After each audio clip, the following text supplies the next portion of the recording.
Maybe I'll see ourselves and God's creative mastery in this teacup story.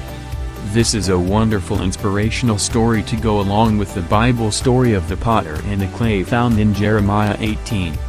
There was a couple who used to go to England to shop in the beautiful stores. They bought liked antiques and pottery and especially teacups. This was their 25th wedding anniversary. One day in this beautiful shop they saw a beautiful cup. They said, "May we see that? We've never seen one quite so beautiful." As the lady handed it to them, suddenly the cup spoke. "You don't understand," it said. "I haven't always been a teacup. There was a time when I was red and I was clay. My master took me and rolled me and patted me over and over and I yelled out, 'Let me alone,' but he only smiled, 'Not yet.' Then I was placed on a spinning wheel," the cup said, "and suddenly I was spun around and around and around. 'Stop it.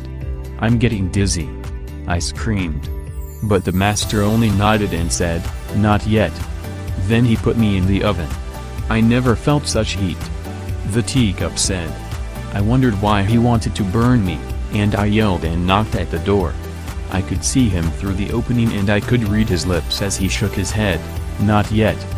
Finally the door opened, he put me on the shelf, and I began to cool.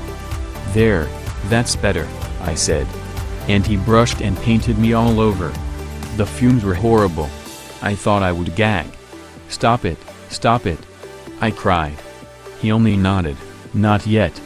Then suddenly he put me back into the oven, not like the first one. This was twice as hot and I knew I would suffocate. I begged. I pleaded. I screamed. I cried. All the time I could see him through the opening, nodding his head saying, 'Not yet.' Then I knew there wasn't any hope. I would never make it.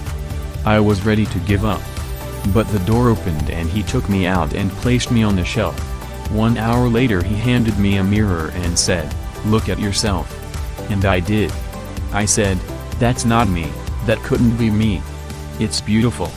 I'm beautiful. I want you to remember.' Then, he said, 'I know it hurts to be rolled and patted, but if I had left you alone, you'd have dried up. I know it made you dizzy to spin around on the wheel, but if I had stopped, you would have crumbled. I knew it hurt and was hot and disagreeable in the oven, but if I hadn't put you there, you would have cracked. I know the fumes were bad when I brushed and painted you all over, but if I hadn't done that, you never would have hardened, you would not have had any color in your life. And if I hadn't put you back in that second oven, you wouldn't survive for very long because the hardness would not have held. Now you are a finished product. You are what I had in mind when I first began with you.